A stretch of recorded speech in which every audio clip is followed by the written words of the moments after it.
Okay, so I'm going to run through a couple of these problems for you real slow and help you out. So I'm going to start with the first one, and it says that, and I'm going to write down what I'm given. So I am given that the mass is 35.0 grams. And again, I know that it's mass because it says grams, and that it says it occupies, which means volume, of 25.0 centimeters cubed. And again, we know that centimeters cubed is a volume number. Okay, so I wrote down the two things that I was given. And the next thing that you need to do is write down the formula. So density is the mass over the volume. And so I'm going to come into my formula and just do a substitution. So I'm trying to find the density. That's what I'm looking for. And so I'm going to leave the D then into my formula. I know the mass, we said, was 35.0 grams, and the volume was 25.0 centimeters cubed. So all I'm doing is a substitution. Okay. So then I'm going to come to my calculator, and I am going to take my numbers, since it just says 35 divided by 25, and put that in my calculator. I'm going to get 1.4. And then the labels are already here, grams per centimeter cubed. And so then I'm done. That is all I needed to know. So that's number one. Okay, so now we're going to look at number two. And again, I'm going to write down my given.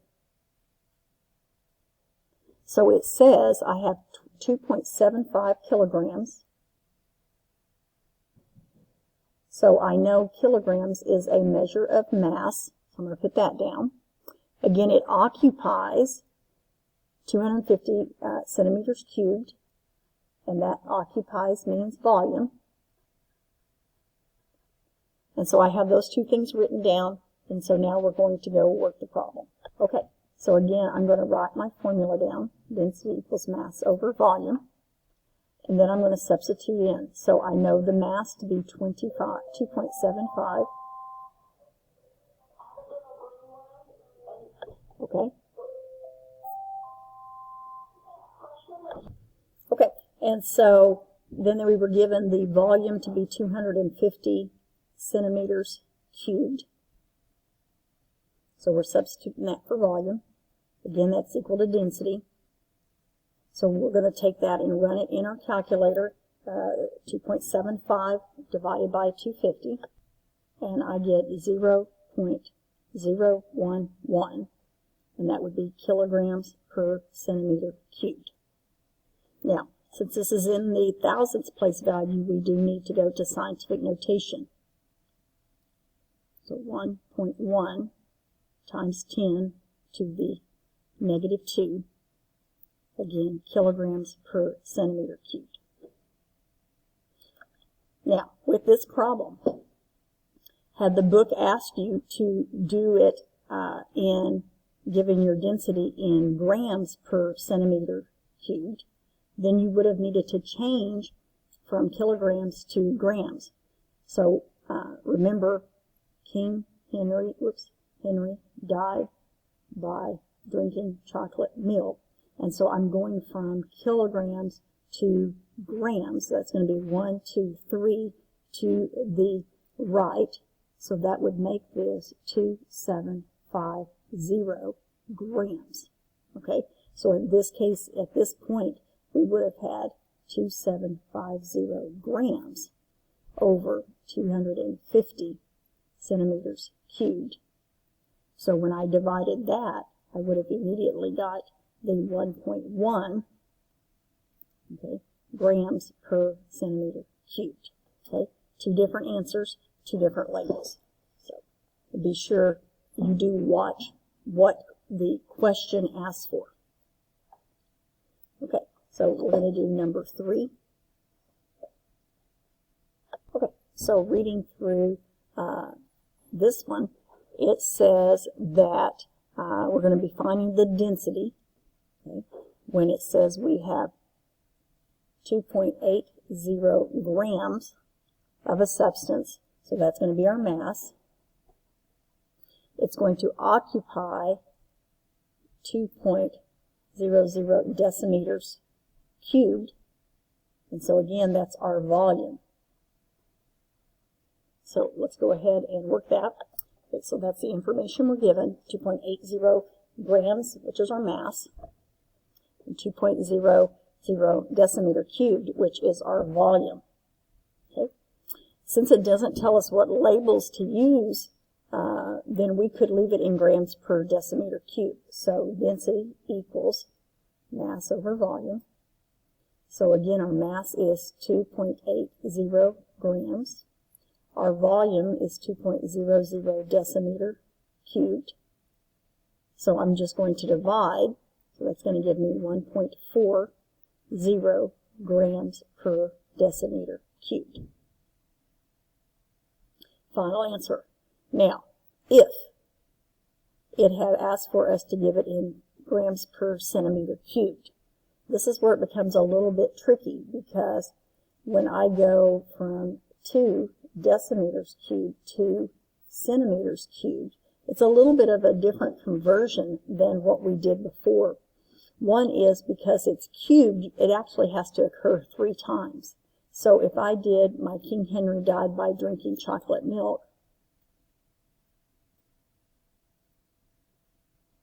okay, and to go from decimeters to centimeters is 1 to the right. But since this is cubed, I'm actually going to move it 3 places to the right.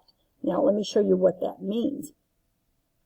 Because, again, it's really like going from a decimeter to a centimeter, 3 times. Okay? Because it's cubed. So I'm going to actually move my decimal 3 places, not just once. Okay, and we'll talk more about that later on when we start doing more conversion factors. Okay, so number 4.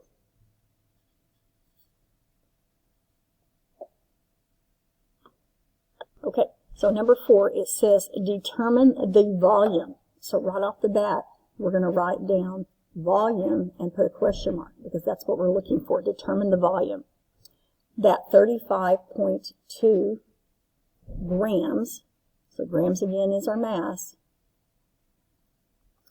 will occupy if it has a density of 1.6. So they're giving us a density of.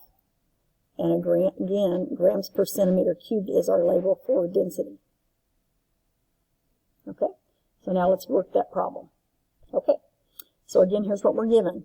It asked for us to find the volume when we had 32.5 grams, which was the mass, 1.60 grams, which centimeters cubed, which is density. So again, I'm going to write my formula down. And then I'm going to substitute in. So again, this was my mass. And this is my density. So now I'm going to substitute that in for density. And I'm wanting to know my volume. So there's my label. Now, one thing, if you look at that, you've got grams and grams, centimeters, so that means that your volume is going to be measured in centimeters cubed. So that I could go ahead, I already know that. So what I would do in a problem like this, because sometimes all those labels start getting a little bit too much, you can rewrite it without your label. Okay? Now, the easiest way on density is to look at it like a proportion and cross multiply. That's how I would do that one. So I'm going to get 1.60 V equals 35.2. And so I just have a equation to solve. So I'm going to take 35.2, divide it by 1.6, and I get 22. Okay. And that would be 0.0. We'll talk about that. And again, I've already said the label was centimeters cubed. Okay. And so that would be your problem. Okay? So again, go back to what I was saying. If you're doing your density and you're looking for something other than your density, you're looking for your mass or your volume, it might be easier to think of it as a proportion and cross multiply. Okay? Or you could have just multiplied by V on both sides. Okay, number 5. Okay, this one says that the density of ethanol, so they're going to give us the density,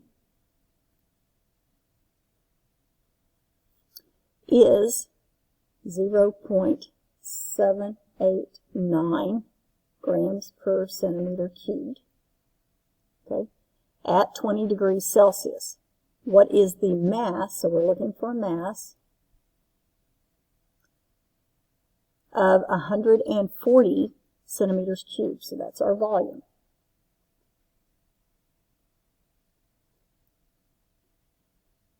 Okay, of this alcohol. Now, the 20 degrees Celsius, we don't really care because in our formula, temperature is not a factor. Although temperature could possibly affect your density a little bit, that is not a factor that we look at. Okay, so let's go ahead and do that problem. Okay, so again, here's what we're given. We're given the density. We need to find the mass if we're also given the volume. So I'm going to write my formula down. I'm going to substitute in. So I know my density already. Okay. Mass, I don't know. Leave it as an M. Volume is 140 centimeters cubed. Now again, make sure that your labels are the same. So centimeters cubed, that works. So that means my mass is going to be labeled in grams. Okay? So again, I'm going to rewrite it real quick without all the labels. Okay? And you can either multiply both sides by 140, think of it like a proportion, and cross multiply either one, but it becomes a multiplication to get your mass. So I'm just going to put those numbers in. 0.789 times 140. It gives me 110.46. Okay, mass equals, and that would be grams. So 110.46 grams would be my mass. Now, one of the things that we are going to be talking about as we continue on is what's called significant digits. Okay, and in this case, we only have 2 significant digits, and so this answer would actually be shortened to 110 grams as a final answer. And again, we'll talk more about that tomorrow. Okay, number 6.